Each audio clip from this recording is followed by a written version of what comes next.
नमस्कार, स्वागत है आप सभी का हमारे कार्यक्रम संजीवनी में। आपके साथ मैं हूं सोनाली शर्मा। दर्शकों, आजकल की तेज रफ्तार जीवन में मानसिक चिंता, तनाव, अवसाद के मामले तेजी से बढ़ते जा रहे हैं और हम में से कई लोग इसके शिकार भी होते जा रहे हैं। विशेष रूप से अगर महिलाओं की बात करें दर्शकों, तो घर परिवार, कार्यस्थल और समाज में अलग अलग तरह की भूमिका निभाने के कारण महिलाएं अपनी सेहत पर कहीं ना कहीं ध्यान देना भूल जाती हैं। ऐसे में कई सारी महिलाएं ऐसी हैं दर्शकों जो मानसिक विकारों की चपेट में आ जाती हैं। आज अपने इस कार्यक्रम के जरिए हम मानसिक विकारों को करीब से समझेंगे, महिलाएं क्यों इसमें सबसे ज़्यादा इससे प्रभावित हो रही हैं ये भी जानेंगे और विशेष रूप से जानने का प्रयास करेंगे कि आखिर किस प्रकार योग के जरिए हम महिलाओं को सेहतमंद रख सकते हैं और मानसिक विकारों से उन्हें दूर रख सकते हैं। इस विषय पर बात करने के लिए बेहद खास मेहमान हमारे साथ स्टूडियो में उपस्थित हैं। हमारे साथ योगाचार्य डॉक्टर उर्मिला पांडे जी हैं, तो चलिए उनका स्वागत करते हैं। डॉक्टर पांडे, बहुत बहुत स्वागत आपका हमारे कार्यक्रम में। जी नमस्कार। तो दर्शकों, आज हमारे इस कार्यक्रम में दो योग प्रशिक्षु भी हमारे साथ जुड़े हुए हैं जो इस कार्यक्रम के दौरान हमें योगाभ्यास करके दिखाएंगे। अदिति वर्मा और पद्मा रानी जी हमारे साथ हैं, उनका भी बहुत बहुत स्वागत इस कार्यक्रम में। मानसिक विकारों की आज हम बात कर रहे हैं और बात महिलाओं की जब होती है तो जिस तरह से मैंने अभी बताया कि कई तरह की भूमिकाएं वो अपने प्रतिदिन के जीवन में कई तरह की भूमिकाएं निभाती हैं। मानसिक विकारों के मामले महिलाओं में आज के समय में इतनी तेजी से सामान्य, इतनी तेजी से कॉमन क्यों होते जा रहे हैं? देखिए, मुझे ऐसा लगता है कि महिलाओं में या पुरुषों में सभी में संभावनाएं विकार की तो होती ही हैं। मैं अगर स्पेशल संदर्भ में आप कह रही हैं तो किसी भी महिला का व्यवहार जब अनावश्यक रूप से बार बार रिपीट होता है, कार्यस्थल पर ज़ोर से बोलना या पैर पटकते हुए चलना या इरिटेट होना, मतलब अनावश्यक रूप से अगर उसका व्यवहार सो हो रहा है तो वह आगे चल के विकार के रूप में ही समझा जाता है। और ऐसा महिलाएं जब करती हैं तो वो उन्हें ये लगता है कि ये सामान्य बात है, हमें स्वतंत्रता मिली है, हम सर्विस कर रहे हैं, हम एडजस्ट कर रहे हैं। तो उन्हें पता नहीं चलता है कि जो उनकी नैसर्गिक सौंदर्य है, जो उनकी शालीनता है, जो उनका गुण है, वो कैसे उसको साइड कर रही हैं। तो ये विकार तो तब होता है जब ये बहुत ज़्यादा बढ़ जाता है, लेकिन इससे पहले ही अगर इसको चिन्हित कर लिया जाए, समझ लिया जाए, नोट कर लिया जाए जैसा आप कह रही हैं, तो इससे बचा जा सकता है। और ये अनावश्यक व्यवहार के रूप में ही अभी तक तो सामान्य रूप से नहीं कह सकते, लेकिन अनावश्यक व्यवहार के रूप में ये देखा जा रहा है। ये नहीं होना चाहिए और होता है। बिल्कुल। डॉक्टर उर्मिला, पुरुषों के मुकाबले अगर बात की जाए या कंपेयर किया जाए तो क्या महिलाओं में मानसिक विकारों के मामले ज़्यादा देखने को मिलते हैं, और अगर हाँ तो वजह क्या मानी जाती है? क्योंकि घर तो संभालना ही है, साथ ही अब एक मेजॉरिटी ऑफ विमेन कहीं ना कहीं बाहर जाकर भी कार्य कर रही हैं। तो क्या आपको लगता है ऐसे कि पुरुषों के मुकाबले महिलाओं में मानसिक विकारों के मामले भी बढ़ने लगे हैं? जी, विकार के मामले तो देखे जा रहे हैं और बहुत से लोग इसके लिए काउंसलिंग ले रहे हैं, साइकेट्रिस्ट की डिमांड भी बढ़ रही है। तो इससे पता चलता है कि ये समस्याएं आगे और भी बढ़ सकती हैं। लेकिन जो एक महिला होने के नाते मैं सोचती हूँ इसमें कहीं ना कहीं हमारी अति महत्वाकांक्षा और आगे बढ़ने का होड़, या आप कह लें कि बहुत से लोगों से जैसे बात होती है तो कहती हैं कि हमें स्वतंत्रता मिली है तो हम क्यों ना अपने को प्रेजेंट करें। तो जब आप स्वतंत्रता को उच्छृंखलता में, उद्दंडता में चेंज कर देंगे तो वह आपकी समस्या बन जाएगी आगे भी, और आने वाले समय में भी आप लोगों को वैसे ही प्रेरित करेंगे। तो पुरुषों के मुकाबले ऐसा कहा जाए तो पुरुषों के लिए तो भारत में पहले भी महिलाओं को बहुत स्वतंत्रता थी। बीच में मध्यकाल में सारी चीज़ें संक्रमण काल में मतलब बंदिशों में आ गईं, लेकिन अभी जो विगत 10 वर्षों से कह लीजिए कि बहुत ज़्यादा चेंजेस आ रहा है, वह स्वतंत्रता के सही मायने न समझने की वजह से है। और मैं ये नहीं मानती हूँ कि पुरुष और स्त्री में अंतर होना चाहिए, अंतर नहीं होना चाहिए, उसको अपने कार्य करने की पूरी स्वतंत्रता है। लेकिन स्वतंत्रता एक रिस्पॉन्सिबिलिटी है, आप इसको समझें कि अगर आप रिस्पॉन्सिबल हुए हैं तभी आपको यह प्लेटफॉर्म मिल रहा है। तो आप ऐसा वहाँ पर सो न करें कि आपको देखने वाली अन्य महिलाएं जो आपसे सीनियर हैं वो शर्मिंदा हों या आपसे जो जूनियर हैं वो ऐसा करना ना चाहें, आप प्रेरक बने। जैसा भारतीय संस्कृति में अन्य महिलाओं का नाम आदरपूर्वक लिया जाता है, तो मैं चाहूँगी कि महिलाओं को वैसे ही आदर सम्मान मिले, साथ ही साथ आप अपना कार्य भी करें। बिल्कुल बिल्कुल। डॉक्टर उर्मिला, मानसिक विकारों की जब बात आती है तो कहीं ना कहीं हम उस पर खुलकर बात नहीं कर पाते। हमने देखा है बीते कुछ समय में भी कि जब अवसाद की बात होती है तो हम खुलकर उस पर बोल नहीं पाते हैं। तो क्या वो लक्षण होते हैं जिसके जरिए हम पहचान सकते हैं कि कोई महिला मानसिक विकारों से गुजर रही है, तनाव है उनके जीवन में, चिंता है, क्योंकि कहीं ना कहीं हम खुद उस चीज़ को एक्सेप्ट नहीं करते, एक्सेप्टेंस नहीं आती। तो लक्षण आप बताइए ताकि हम डिफ्रेंशिएट कर सकें कि महिला में कहीं ना कहीं कोई चेंजेस आ रहे हैं और ये मानसिक विकारों के रूप में है। देखिए, योगेश्वर श्री कृष्ण ने श्रीमद् भगवद गीता में 18 प्रकार के योग बताए हैं और पहला ही योग है अर्जुन विषाद योग। आज जिस डिप्रेशन की चर्चा आपने किया, जिसके बारे में हम लोग बात कर रहे हैं, हजारों वर्ष पहले वो चिन्हित हो चुका था एक पुरुष के अंदर। अर्जुन, जो कि सभी को पता है कि पारिवारिक रिश्तों के कारण किसी समाज से जूझ कर वो वहाँ नहीं पहुँचे थे युद्ध के क्षेत्र में, और उस परिवार के साथ उनका युद्ध होना था जो उनका सगा संबंधी था। पीछे बैकग्राउंड सभी को पता है। तो आज जो महिलाओं के सामने इस तरह की समस्याएं आती हैं, तो अपने ग्रंथों से, साहित्यों से आप पढ़ी लिखी हैं, थोड़ा अपने को आप मोटिवेट करिए, प्रेरक वहाँ से प्रेरणा वहाँ से लीजिए। तो विषाद के जो लक्षण, डिप्रेशन के जो लक्षण बताए गए हैं, बात बात में शरीर में कंपन होना, बात करते हुए कंपन होना, आँखों में आंसू भरे होना, चेहरे की मुस्कान गायब, चेहरा निस्तेज, स्किन में ड्राइनेस, और आवाज़ में मतलब मधुरता, सौम्यता गायब। ये सारे स्टार्टिंग लक्षण होते हैं जिससे पता चलता है कि आपका जो स्वास्थ्य है, मानसिक स्वास्थ्य, वो प्रभावित हो रहा है। और इसी को ठीक करने के लिए अर्जुन विषाद योग से शुरू हुआ श्रीमद् भागवत गीता और अंत में जाकर पूर्णता पर समाप्त होता है। और डिप्रेशन कैसे दूर किया जाए, ये पूरा एक जो आज काउंसलिंग और मेडिसिन चली, सारा श्रीमद् भागवत गीता में बताया गया है। तो इसके लिए यही उन्होंने कहा, श्री कृष्ण ने भी यही कहा कि आप अपने कर्म को अपनी महत्वाकांक्षा से मत जोड़िए, कर्तव्य से जोड़िए, और वह कर्तव्य भी आपका ऐसा हो जो सामाजिक, पारिवारिक और व्यक्तिगत हितों को ध्यान में रखकर करने वाला हो। व्यक्तिगत खुशी के लिए अगर आप करते हैं, स्वार्थ में आप करते हैं, तो वो जो भी नेगेटिव चीज़ आप अपने अंदर कलेक्ट कर रहे हैं, वो धीरे धीरे आगे चल के एक विस्फोटक रूप तैयार करता है और आपके व्यक्तित्व में विघटनकारी तत्वों को बढ़ावा मिलता है, और जो आगे चल के डिप्रेशन या और एंजाइटी, इस तरह की समस्याओं से आपको जूझना पड़ता है। तो इसके कई कारण हैं। आप किसी दुर्घटनावश भी इसके शिकार हो सकते हैं, किसी इमोशनल हर्ट की वजह से शिकार हो सकते हैं, अपनी अति महत्वाकांक्षा की वजह से शिकार हो सकते हैं। तो किस वजह से है, पहले आप इसको जान लें और उसके बाद फिर आप उसका डायग्नोस बना के, ऐसा कुछ मुश्किल नहीं है। महिलाएं आज जब टॉप पे जा रही हैं तो बॉटम पे भी चलकर आगे बढ़ सकती हैं। तो ये तो मैनेजमेंट है और एडजस्टमेंट है। आपकी जितनी अच्छी सोच होगी, आप उससे अपने को आगे बढ़ा ले जाएंगे। बिल्कुल, मैनेजमेंट का आपने जिक्र किया। जब मानसिक विकारों के प्रबंधन की बात की जाती है या इनसे पार पाने की बात की जाती है, तो योग यहाँ पर किस तरह की भूमिका निभाता है? कितना इम्पोर्टेंट, कितना महत्वपूर्ण योग यहाँ पर कार्य कर सकता है?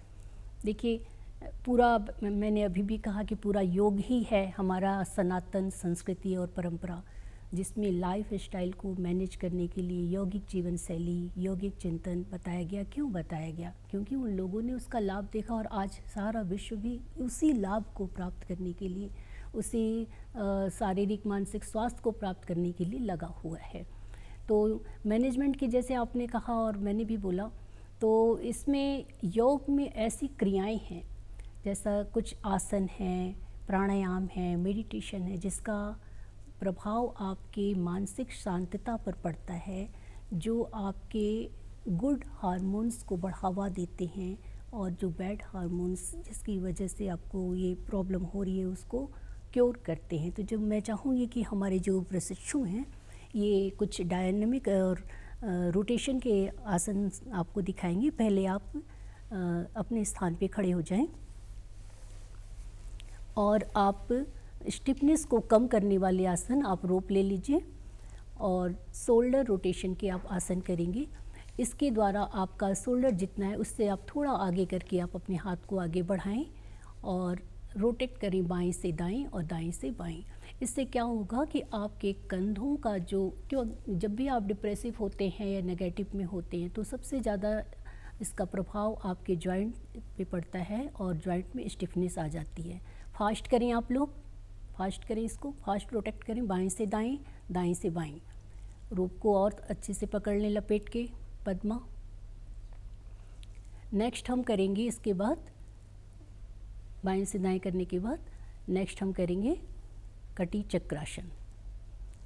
रूप को रख दें, हाँ, कमर को घुमाएं, रोटेट करें बाएं से दाएं, दाएं से बाएं, क्लॉकवाइज और एंटी क्लॉकवाइज पूरा, हाँ, पूरा घुमाएं कमर को अच्छे से।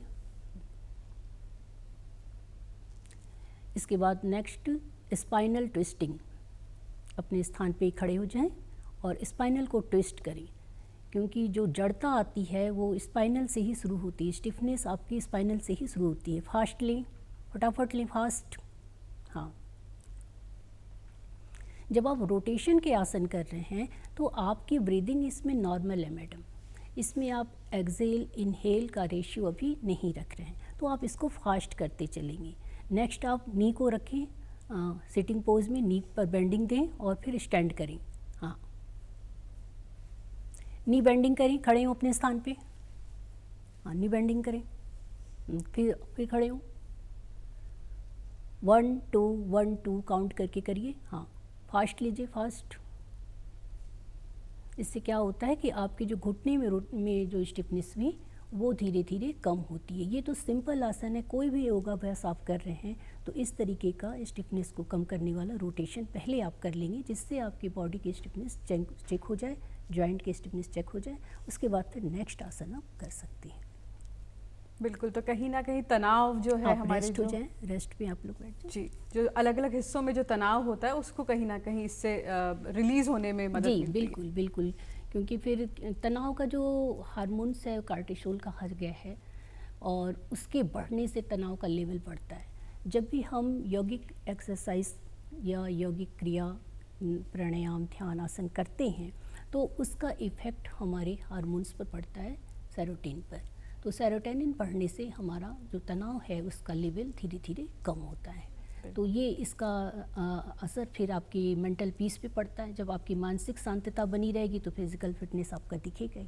बिल्कुल। यहाँ पर महिलाओं की अगर बात की जाए डॉक्टर उर्मिला, तो गृहिणियों और कामकाजी महिलाओं, क्या इनमें भी तनाव के स्तर अलग अलग होते हैं, तनाव के कारण अलग अलग होते हैं, और क्या फ़र्क क्या होता है? क्योंकि अगर कोई महिला घर पर है तो उसके लिए भी अनगिनत काम होते हैं, और अगर वो कार्यस्थल जा रही है तो घर और बाहर दोनों की जिम्मेदारी होती है। तो ऐसे में ये यहाँ पर कौन कौन से मानसिक विकार देखने को मिल सकते हैं और कारण क्या होते हैं? देखिए, अक्सर जो गृहिणी हैं पूरे फैमिली की धुरी हैं, पूरी फैमिली की उससे अपेक्षा होती है, बच्चे की, ग्रैंड पेरेंट की, सभी की। और वो, मेरा ऐसा मानना है कि बिना किसी पे को ही बचाते हुए कार्य करते हैं। सैलरी नहीं मिलती, लेकिन जो भी उनको घर चलाने के लिए मिलता है वो उसको बचाकर पूरे घर को, मतलब उसमें से कुछ अपने लिए बचाकर या घर के लिए विषम परिस्थितियों के लिए बचाकर कार्य को करती हैं। तो पूरा फुल टाइम उनका काम होता है, और किसी एक पॉइंट पर उन्हें भी लगता है कि जब हम पूरी तरीके से अपने आप को समर्पित करके अपने बच्चों के लिए, फैमिली के लिए कार्य कर रहे हैं और कुछ पैसे बचा भी रहे हैं, और उसके बदले में मुझे रेस्पेक्ट नहीं मिल रहा है। चलिए, प्यार तो अपनी जगह है, प्यार की अपेक्षा आप सबसे नहीं कर सकते, लेकिन रेस्पेक्ट की अपेक्षा तो आप सबसे कर सकते हैं। वो रेस्पेक्ट जब गृहिणी को नहीं मिलता है तो वहाँ उसका डिप्रेसिव होना स्वाभाविक है। तो ऐसी स्थिति में बहुत से गृहिणियाँ उससे गुजरती हैं, उन्हें पता नहीं होता है कि हमारे साथ क्या हो रहा है, हमें क्या चाहिए। वो उसको एक्सप्रेस भी नहीं कर पाती और उसको वो डाइजेस्ट भी नहीं कर पाती। तो जैसे कि आपने अभी कहा कि हम उसको समझ नहीं पाते, बता नहीं पाते, चर्चा नहीं कर पाते, तो उन्हें पता ही नहीं है कि हमें क्या चाहिए। वास्तव में उन्हें सम्मान की ज़रूरत होती है। तो अगर ये थोड़े समय का है, तो अगर घर के लोगों को इस पर ध्यान देने की ज़रूरत है, अगर वो उसको समझ लिए, सम्मान देते हैं, उनकी इम्पोर्टेंस को बढ़ाते हैं, तो उनका डिप्रेशन तो तुरंत दूर हो जाता है। लेकिन व्यक्ति अगर जब नहीं समझता है इस चीज़ को और उसको इग्नोर करता है, तो वो फिर आगे चल के धीरे धीरे डिप्रेशन इस कंडीशन में पहुंच जाता है कि अपने पैर पे ही कुल्हाड़ी गृहिणी मार लेती है। तो फिर जब चीज़ें बहुत आगे निकल जाती हैं, तो फिर आप मेडिकल के शरण में जाएंगे, मेडिसिन लेंगे, फिर योग की तरफ आएंगे, योग करेंगे, तो ठीक तो होता ही है। लेकिन अगर आप समय से पहले इस चीज़ को समझ लें तो बिल्कुल आपको लाभ मिल सकता है। और आपने कहा कि जॉब वाली महिलाओं का, पढ़ी लिखी हैं, वो एक लेवल तक मैनेज पूरा करती हैं। मैंने देखा जितनी भी जॉब वाली लेडीज़ हैं, मिलती हैं, बातचीत करती हैं, तो वो भी घर भी देख रही हैं, लेकिन वो ऑफिस में अपने घर को थोड़ा साइड रख के पूरे ऑफिस को अच्छे से मैनेज करके काम कर रही हैं। उनका पढ़ा लिखा होना, जो भी कह लें, वहाँ काम आ रहा है। जबकि घरेलू महिला अगर वो कम पढ़ी लिखी है तो उसकी बुद्धिमत्ता वहाँ काम आ रही है, यहाँ आपकी डिग्री काम आ रही है। तो दोनों में बैलेंस बनाकर अगर चल रहे हैं तो कोई प्रॉब्लम नहीं। अब वर्क पे क्या प्रॉब्लम होती है कि वहाँ पर भी वही बात आ गई कि हम इतना अच्छा वर्क कर रहे हैं, सब कुछ कर रहे हैं, तो भाई ऑफिस है, वहाँ किसी का कोई है नहीं, आपको जो दिया गया है स्ट्रेस वर्क का, वर्कलोड का, वो आपको लेना है। तो ऐसे कंडीशन में कभी कभी सैलरी की भी समस्याएं होती हैं कि महिलाएं कम सैलरी पे काम कर रही हैं, पूरा अपना एफर्ट दे रही हैं, तो वहाँ उनको डिप्रेशन हो जाता है कि अब हमें ज़रूरत है, हम तो पूरा कार्य कर रहे हैं और ऐसा नहीं, हमारे संग ऐसा हो रहा है। तो बहुत सारी चीज़ें हैं जो ऑफिस की महिलाओं को या कह लें वर्किंग लेडी को फेस करना पड़ता है। तो उससे जो डिप्रेशन होता है उसको भी कम करने के लिए अगर आप समय से पहले सचेत नहीं हुए, जैसे मैं बार बार यौगिक क्रियाओं को इसलिए कहती हूँ कि इसमें आपको क्रिया करना है खुद, इसमें आपको किसी का सहारा नहीं लेना है, आपको किसी पे डिपेंड नहीं होना है। अगर आपने कुछ यौगिक क्रियाओं को अपने रूटीन में रख लिया, यह समझते हुए कि हमें ये प्रॉब्लम हो रही है, हमारे हार्मोन्स चेंज हो रहे हैं, हमें ये प्रॉब्लम इसकी वजह से हो रही है, तो आप ठीक कर सकते हैं।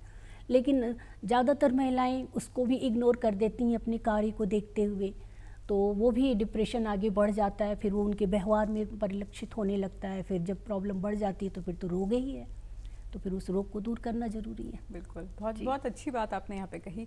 किशोरियों की अब बात कर लेते हैं। किशोरावस्था एक बहुत महत्वपूर्ण स्टेज होती है कहीं ना कहीं लाइफ की, और यहाँ पर कई बार बच्चियाँ नहीं समझ पाती अपने शरीर में होने वाले बदलाव के बारे में, और आगे की भी बहुत, भविष्य की भी काफ़ी सारी चिंताएं उनको कहीं ना कहीं घेर लेती हैं, स्कूल, कॉलेज, फिर आगे करियर को लेकर। तो किस तरह से यहाँ पर मानसिक विकार देखने को मिल सकते हैं, और किस तरह से उनको अपना रोज़मर्रा की ज़िंदगी में क्या कुछ करना चाहिए इन मानसिक चुनौतियों का डटकर मुकाबला कर सकें ताकि वो। देखिए, अंतर्राष्ट्रीय योग दिवस पूरा विश्व मनाने वाला है अभी 21 जून को। इसमें जो योगा प्रोटोकॉल बनाया गया है वो बहुत सोच कर बनाया गया है। मैं अगर किशोरियों के टीनेजर्स गर्ल्स की बात करूं, तो टीन एज में जो फिज़िकल ग्रोथ हो रहा है, जो चेंजेस आ रहे हैं, उसकी वजह से प्रॉब्लम होती है। अगर उसकी वजह से प्रॉब्लम हो रही है कि अभी जस्ट पीरियड स्टार्ट हुए, जस्ट थोड़ी हाइट बढ़ी, जस्ट थोड़ी आवाज़ चेंज हुई, तो ये साइकोलॉजिकल उसका इफ़ेक्ट उनके मेंटल हेल्थ पे पड़ता है। अब वही बात आ गई कि पेरेंट्स या तो समझदार हैं तो वो समझ लेते हैं, तो समस्याएं नहीं बनती हैं। लेकिन जहाँ पर ऐसा थोड़ा नहीं है तो वहाँ पर किशोरियों में चिड़चिड़ाहट बढ़ेगी, फिर वहाँ पर उनका जो एटीट्यूड होता है नेगेटिव होता है। इसी समय चूँकि वो ग्रोइंग एज में है, उन्हें लगता है कि पेरेंट्स हमारी तरफ ध्यान नहीं दे रहे हैं, या मैं अपनी बात किसी से शेयर नहीं कर पा रही हूँ, मुझे ये प्रॉब्लम हो रही है। तो आप लोग अगर स्कूल जा रहे हैं और आप सोशल मीडिया का सहारा ले रहे हैं, तो अगर आप अच्छी चीज़ें देखते हैं तो मैं तो कहूँगी कि ग्रोइंग एज में योगाभ्यास अगर आप करते हैं तो आपका ग्रोथ भी अच्छा होता है, और ये जो आपकी प्रॉब्लम है ये भी एकदम से दूर होती है। तो किशोरियों को तो योगाभ्यास करना ही चाहिए। और साथ ही साथ जो, क्योंकि अभी उनका जो प्रॉब्लम है वो ग्रोथ से रिलेटेड है, ज़्यादातर ग्रोथ से रिलेटेड है, ना भी उन पर करियर का दबाव हुआ है, ना उनको भी कमाने की चिंता है, बट अभी वो बैलेंस हो रही हैं। तो अपने को बैलेंस करने के लिए आप कुछ योगाभ्यास ज़रूर करें।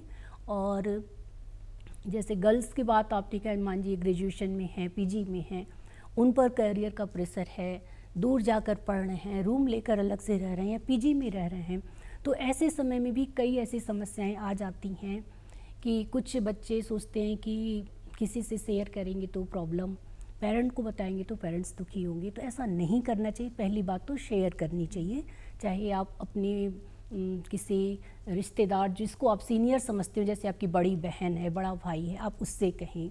उसके अगर आपको लगता है तो आप अपने पेरेंट्स से ही कहें, बजाय कि आप अपने किसी दोस्त से गलत सलाह ले लें, किसी दूसरे तीसरे पर विश्वास करके आप गलत सलाह लें और वो आपको भ्रमित करे। ऐसा नहीं करना चाहिए। जो करियर में पड़े हुए हैं, अपने घर में ही आप अपनी समस्या को शेयर करें और वहाँ से ही समाधान लें। तो मैं उनको भी कहूँगी कि आप डायनामिक आसन करें। डायनामिक आसन में ऐसा होता है कि आप कोई श्वास प्रश्वास है, इनहेल और एक्सेल का रेशियो आप अभी नहीं बना रहे हैं, इसमें आप स्वाभाविक रूप से करेंगे। या फिर आप रिदमिक योगा, बहुत चल रहा है आजकल, रिदमिक योगा कर सकते हैं। आप मनपसंद गाने लगाइए, बहुत फास्ट म्यूजिक नहीं होनी चाहिए, आजकल के फिल्मी सॉन्ग नहीं होने चाहिए, क्लासिकल म्यूज़िक आप लगाइए और उसकी रिदम के साथ आप योगासन को करते चलिए। तो इससे आपको अपने मेंटल हेल्थ पे भी लाभ मिलेगा और आपका जो ग्रोइंग एज है उस पर भी आपका बहुत सकारात्मक इफेक्ट आएगा। जैसे मैं अपने प्रशिक्षुओं से चाहूँगी कि आप लोग डायनामिक आसन करने के लिए तैयार हो जाएं। आप पहले करेंगे पर्वतासन और भुजंगासन। एक साथ आप इसमें मिलेंगे। पर्वतासन में आइए, हैंड कोहनी को मोड़िए, माथा को नीचे लगाइए, बने रहिए इसमें। फिर धीरे से आइए आप भुजंगासन के लिए। अब फास्ट जाइए पर्वतासन, फास्ट, फिर आइए भुजंगासन, फिर जाइए पर्वतासन।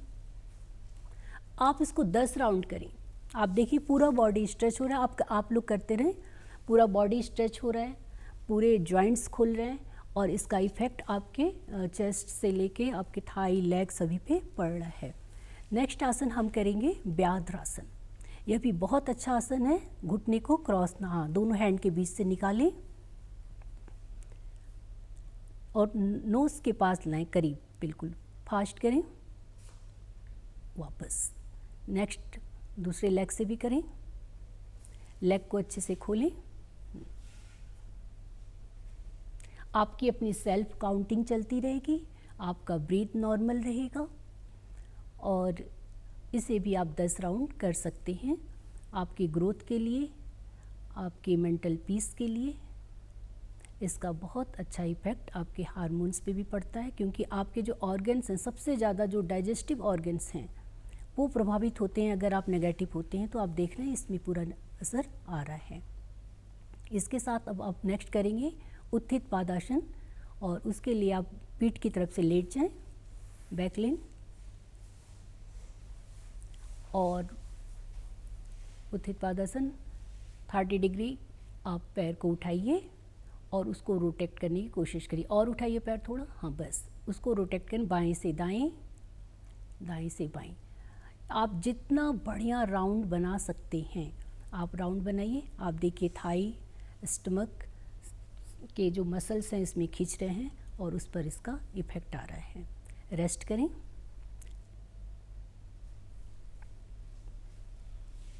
जी बिल्कुल। यहाँ पर एक चीज़ अभी आपने भी जिक्र किया डॉक्टर उर्मिला की, जो हमारी लाइफस्टाइल है जिस तरह की, एक अपार संभावनाएं तो कहीं ना कहीं सोशल मीडिया हमें देता है, लेकिन कहीं ना कहीं ये हमें विकारों की तरफ भी ले जाता है। महिलाओं की बात करें, किशोरियों की बात करें, तो क्या कहीं ना कहीं सोशल मीडिया भी मानसिक तनाव, चिंता, अवसाद का कारण हो सकता है आज के समय में? बिल्कुल हो सकता है। ये तो बिल्कुल वही बात हुई कि बहुत पुरानी कहावत है कि बंदर के हाथ में उस्तरा दे देना, चाकू उस तरह जिसको कहते थे, तो वो क्या करेगा?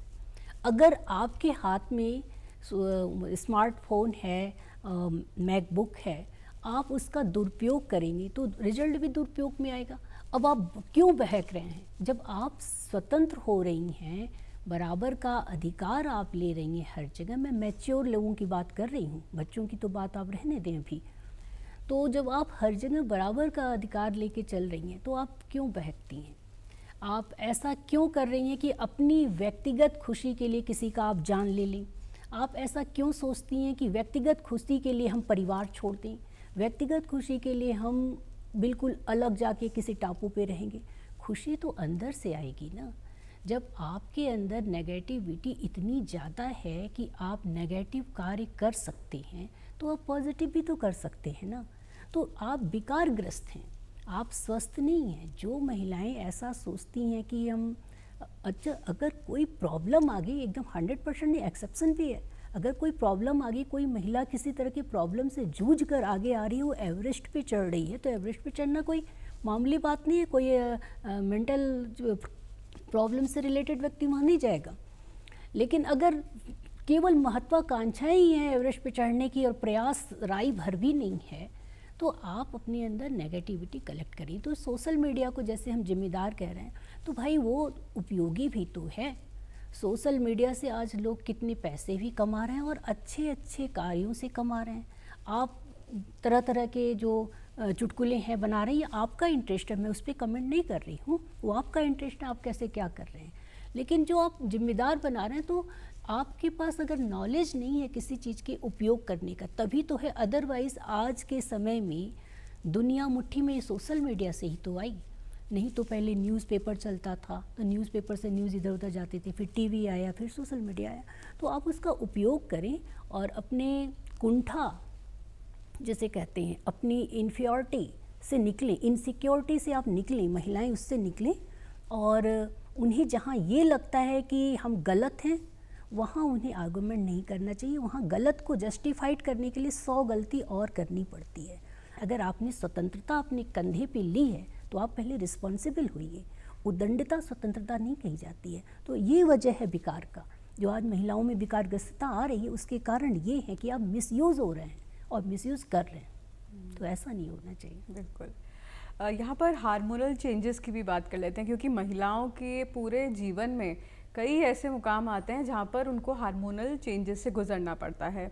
मासिक धर्म की बात करें, चाहे उसके बाद कुछ वर्षों बाद जब गर्भधारण वाली स्टेज आती है, बच्चा होने के बाद पोस्ट पार्टम डिप्रेशन आजकल बहुत कॉमन हो गया है, मेनोपॉज एक बहुत बड़ी चुनौती होती है महिला के जीवन में। तो इन तमाम स्टेजेस पे जो हार्मोनल चेंजेस होते हैं और जो बदलाव जीवन में आते हैं, वो कितनी बड़ी चुनौती होते हैं और किस तरह से वो फिर एक मानसिक विकार का रूप लेते हैं। देखिए, चुनौतियों का अगर आप पॉजिटिवली सामना कर रहे हैं, सकारात्मक होके, आप जैसे एक सोल्जर होता है, वो चुनौती का सामना करने के लिए जाता है, तो उसकी तैयारी है, पीछे उसका बैकग्राउंड बना हुआ है। आप तैयारी करके चुनौतियों का सामना करें। जैसे कि आपने एक मैरिज की बात कही, मैरिज के समय भी हो रहा है प्रॉब्लम, और फिर आप प्लान करते हैं बेबी, तो उस समय भी आपको प्री और पोस्ट डिप्रेशन हो रहा है। हो सकता है ये पहले भी रहा हो, पहचाना नहीं जाता रहा हो, लेकिन अब पहचाना जा रहा है। तो पहले तो मैं ये कहूँगी कि आपको पता होना चाहिए कि आपके सामने कौन सी चुनौतियाँ, चैलेंजेस आने वाली हैं और हम उसका मुकाबला कैसे करेंगे। मैं मानती हूँ कि महिलाएं इसके लिए सक्षम हैं। जो महिलाएं इसके लिए सक्षम नहीं हैं, वो अपनी वजह से ही नहीं है। क्योंकि आपको अगर एक स्टेप आगे बढ़ना है, तो आप पीछे 2 स्टेप तैयारी करिए, तब तो आपका ये डिप्रेशन नहीं होगा। अब आपने शादी किया, अब शादी को आपने मजाक समझ लिया, तो चलो उसमें भी टाइम दो, 1-2 साल ठीक हो जाएगा। फिर आप बेबी कर रहे हैं, अब फिर उसको भी आप मजाक समझ लें, तो बेबी कैसे पलेगा, तो उसको भी आप टाइम दो। तो ऐसे पूरी लाइफ को आप हर समय प्रयोग कर करके सीखेंगे, तो आपके लिए थोड़ा टाइम टेकिंग प्रोसेस हो जाएगा ये। तो मैं कहूँगी कि चैलेंजेस का सामना करने के लिए एक तो तैयार हूँ। दूसरा, अगर सामने आ ही गया है, तो बहुत सारी ऐसी एक्टिविटीज़ हैं। आप जैसे आपने सोशल मीडिया का जिक्र किया, पॉजिटिव चीज़ें आप देखें। क्या होता है कि नेगेटिव तो हम सारा देखते हैं। अब बेबी है, मान जी एक्सपेक्ट है किसी का, या प्रेगनेंसी चल रही है, तो आप नेगेटिव सारी चीज़ें देख लें और पॉजिटिव आप देखें ही नहीं, और आप डर जाएं कि ऐसा होगा तो ऐसा हो जाएगा, ऐसा हुआ उसका ऐसा हो गया, ऐसा। तो अब वो घबराहट, वो बेचैनी आप अपने अंदर लाएं ही ना। आप ऐसा देखिए, आप यशोदा माता को देखिए या सीता माता को देखिए, कहाँ महलों में रहने वाली, कहाँ जंगल चली गई और वहाँ डिप्रेशन नहीं था। वहाँ तो हमने तो कहीं नहीं पढ़ा कि उनको डिप्रेशन हुआ। उन्होंने क्या से क्या बना दिया भारत को। मतलब उन्हीं की वजह से कह लीजिए कि आप महिलाओं को इतनी हिम्मत ले लेनी चाहिए।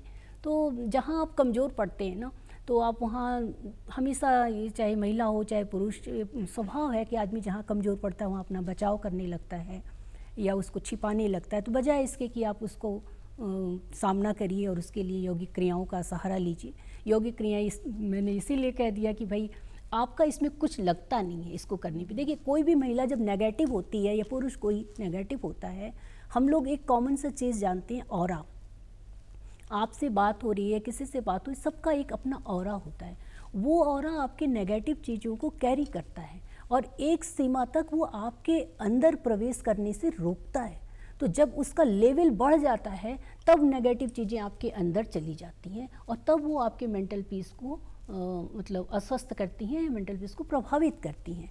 तो आप इसको भी समझिए, जैसे ही आपको लगता है कि आप नेगेटिव चीज़ों की तरफ बढ़ रहे हैं या वो आपकी तरफ आ रही हैं, आपका ऑरा उससे प्रभावित हो रहा है, आप ऑरा क्लीन करिए, उससे भी आपको बहुत बढ़िया लाभ मिलेगा। तो कॉन्शियस रहें। और आजकल तो हर चीज़ की दवाइयाँ भी चल रही हैं, मैं उस पर भी बहुत ज़्यादा कम समय में डिटेल्स में नहीं जा सकती, लेकिन तुरंत के लिए तो आपको उसका भी सहारा लेना पड़ता है और आप लेते ही हैं, डॉक्टर के पास जाते हैं। लेकिन अगर आप प्रेग्नेंट हैं तो आप किसी अच्छे योग सलाहकार से सलाह लेकर आप 5 महीने तक बहुत अच्छे से योगाभ्यास कर सकते हैं और बहुत सकारात्मक उसका इफ़ेक्ट आता है। लास्ट के 2 मंथ नहीं करने चाहिए और बीच में भी नहीं, तो 5 मंथ आप कंटिन्यू कर सकते हैं योगाभ्यास। लास्ट के मतलब 9th मंथ में आप हल्के फुल्के आसन, फिर इसलिए कि अब चूँकि डेट हमारा आ रहा है तो इसलिए उसके स्पेशली आसन बताए जाते हैं, तो वो भी आप कर सकती हैं। और आफ्टर प्रेगनेंसी जैसे अपना शरीर है, सभी को कॉन्शियसनेस होती है कि भाई हमारा फिटनेस चला गया और फिर से फिट हो जाएं, तो वो भी आपके हाथ में है।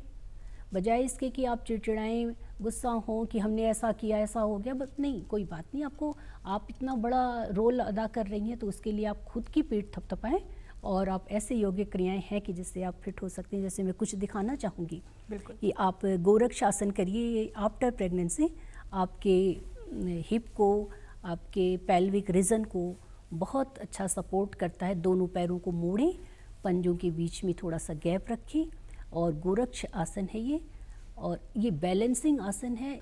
इसमें श्वास प्रश्वास आप सामान्य रखें और इस आसन को यथासंभव करें। वापस आ जाएं, धीरे से वापस आएं। दूसरा आसन है, आप त्रिकोण आसन करें, यहीं पर पैर को वी शेप बनाएं और left to right, right to left touch करें, फास्ट करें। आप देखिए इसका जो इफ़ेक्ट है आपके निचले पेट पर आ रहा है, थाई पे आ रहा है। मत्स्येंद्र आसन है नेक्स्ट। लेट के पीठ की तरफ से आप लेट जाएं। आपके ब्रेस्ट के सुडौल होने के लिए, उसके विकास के लिए आपको आफ्टर प्रेगनेंसी सपोर्ट करता है। करें आप लोग।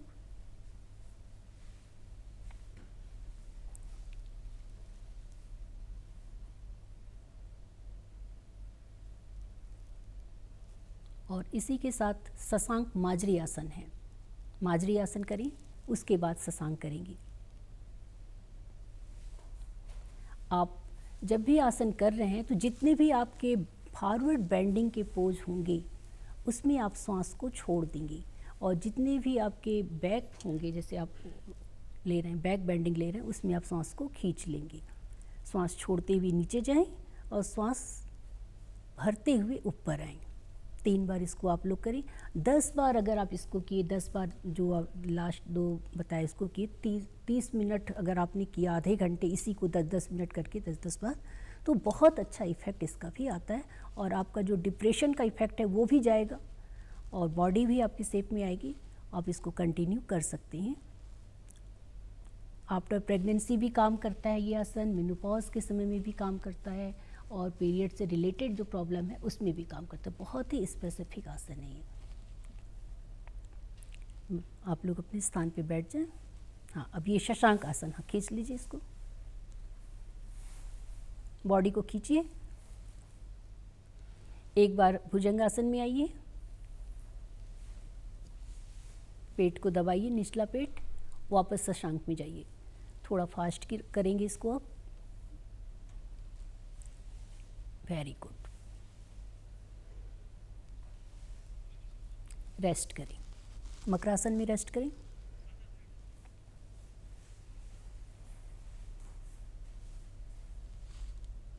दोनों लेग के बीच में डिस्टेंस दीजिए, लेग के बीच में डिस्टेंस दीजिए, फिर उसके बाद आप अपनी पोजीशन में बैठ जाइएगा। बहुत अच्छा आपने यहाँ पर योगासन हमारे दर्शकों को बताया। अब आपसे जानना चाहेंगे, क्योंकि एक अवस्था आती है लगभग 60 साल के बाद, महिला हो चाहे पुरुष हो, लेकिन क्योंकि आज हम महिलाओं पर बात कर रहे हैं तो कई बार महिलाओं को, जैसे कई वर्किंग वुमेन हैं तो रिटायरमेंट का सामना करना पड़ता है, या फिर कभी कभी पार्टनर का साथ छूट जाता है, तो एक अवस्था ऐसी आती है कि जो लेडी होती है उनकी डिपेंडेंसी कहीं ना कहीं बच्चों पे आती है। हालांकि वो ख्याल रखते हैं उनका, लेकिन कहीं ना कहीं जीवन में कुछ अकेलापन वो महसूस करती हैं, क्योंकि पूरी जीवन भर कार्य किया है या अब लाइफ पार्टनर साथ में नहीं है। तो वो अवस्था भी ऐसी होती है कि कहीं ना कहीं महिलाएं एक तो शारीरिक चुनौतियों से भी जूझ रही होती है, और साथ ही कई तरह की जो उनके आसपास की जो स्थितियाँ हैं वो भी अनस्टेबल हो जाती हैं। तो ऐसे समय में महिला की मानसिक स्थिति पर किस तरह का प्रभाव पड़ता है, और यहाँ पर किस तरह के मामले देखने को मिलते हैं जब लगभग 60-70 के करीब उम्र होती है? बिल्कुल सही कहा आपने, ऐसे भी कई मामले आ रहे हैं कि जहाँ पर महिला सीनियर सिटीजन जिसको कहा जाता है उस एज में है और अकेले है। तो अभी मुझे एक गीता का श्लोक याद आ रहा है योगेश्वर श्री कृष्ण के द्वारा कि बुद्धि युक्तो जहाते उभे सुकृत दुष्कृते तस्मा उद्योगाय युजस्व योगः कर्मसु कौशलम। जब हम कर्म कर रहे होते हैं, कर्म के प्रकार हैं सकाम, निष्काम और निषिद्ध। जब हम सकाम भाव से कर्म कर रहे हैं, अब एक महिला 60-70 के एज में पूरे अपनी लाइफ को एक बार रिपीट देखती है अपने अंतर्मन से, तो जब हम सकाम भावना से कर्म करते हैं तो हमें फल की अपेक्षा है, ठीक है, हमने इतना किया हमें इतना मिला। और जब निष्काम भावना से करते हैं तो हमने जो किया जो मिला कोई बात नहीं। और एक है निषिद्ध, जहाँ न सकाम है न निष्काम है, जो हमें करना ही नहीं है लेकिन हम उस कर्म को भी करते हैं, जो अपराध की श्रेणी में आता है, निषिद्ध कर्म। अब 60 साल के या 70 के अवस्था के बीच में आपको अपना जो एक्सपेक्टेशन है, सबसे पहली बात तो कम हो गई, आपने बच्चे बड़े हो गए, पार्टनर आपके साथ हैं नहीं है जो भी है, तो ऐसे समय में कर्म न करके कर्म योग करना चाहिए। बहुत बड़ी बात है। कर्म योग तब होता है जब आपको ये लगे हमने जितना करना था, हमारे बस में जितना बेटर था हमने कर लिया। अब जो हम कर्म कर रहे हैं उसमें जो योगा कर्मसु कौशलम कहा गया है, इस कौशल से आप कर्म करिए। आप आज देखिए कि कौशल स्किल की बात होती है, और ये बहुत पहले बताया गया, दोनों पे लागू होता है, ओल्ड एज पे भी, यंग एज पे भी, और सभी पे।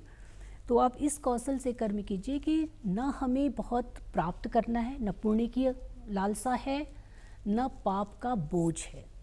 हम जो कर्म कर रहे हैं बस ईश्वर करा रहा है और हम इस कर्म को कर रहे हैं। इस कौशल के साथ, इस अपने मनोभाव के साथ अपने मन को ट्रेंड कीजिए, ऐसा स्किल्ड अपने अंदर लाइए कि अब सिर्फ कर्म योग बनेगा। तो इसको कर्म योग कहा है। लेकिन जो डायरेक्ट कर्म, जो जैसे फल की आकांक्षा से करते हैं, जिसको वर्क कहा गया है, वो योग नहीं, वो कर्मवाद है। उसमें आप मैनिक होके, मैनिया अपने मन में रख के कर्म करते हैं, बहुत पैसा कमाना है, बहुत ये करना है, बहुत वो करना है, तो लाइफ को एक जगह पर आके सेटल करना पड़ता है। तो मैं चाहूँगी कि इस एज में पहुँचते हुए हम अपने मन को मनोभूमि में एक कर्म योग का बीज रख दें कि आगे का जो हमारा कर्म होगा वो सिर्फ आत्म शांति के लिए या आत्म संतुष्टि के लिए होगा। कैसे करना है, आपके पास साहित्य हैं और वैदिक ग्रंथ हैं, बहुत से अच्छे मोटिवेटर हैं, आप उनको देखिए, सुनिए, उनसे बातें करिए। और फिर भी अगर समस्याएं, चुनौतियां आपके सामने हैं तो इस एज में आप बहुत ज़्यादा दवा भी नहीं ले सकते हैं, क्योंकि वो आपके ऑर्गन्स पे उसका भी इफ़ेक्ट आता है। तो आप प्राणायाम करिए और मेडिटेशन करिए। बहुत ज़्यादा आसन भी आप इसमें नहीं कर सकते हैं, जैसे नाड़ी शोधन प्राणायाम आप लोग करेंगे। नाड़ी शोधन प्राणायाम में आप बाईं नासिका से श्वास भरिए और बाईं नासिका से ही श्वास को छोड़ दीजिए, और उसके बाद दाईं नासिका से सांस लीजिए और दाईं नासिका से सांस को छोड़ दीजिए।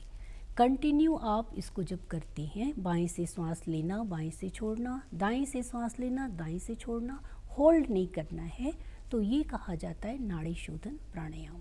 इसी के साथ एक प्राणायाम है अनुलोम विलोम। अनुलोम विलोम प्राणायाम में आप बाएं नाक से श्वास को भरते हैं, फिर श्वास को होल्ड करते हैं जिसे कुंभक कहा गया है। यथाशक्ति आप कुंभक लगाइए और उसके बाद दाहिने नाक से श्वास को छोड़ दीजिए। फिर दाहिने से भरेंगे, कुंभक लगाएंगे और बाएं से छोड़ देंगे। तो ये 2 प्राणायाम आपके मेंटल पीस के लिए बहुत अच्छा, रिसर्च में इसके रिजल्ट आए हैं, साइंटिफिक रिसर्च इसके बहुत अच्छे आए हैं।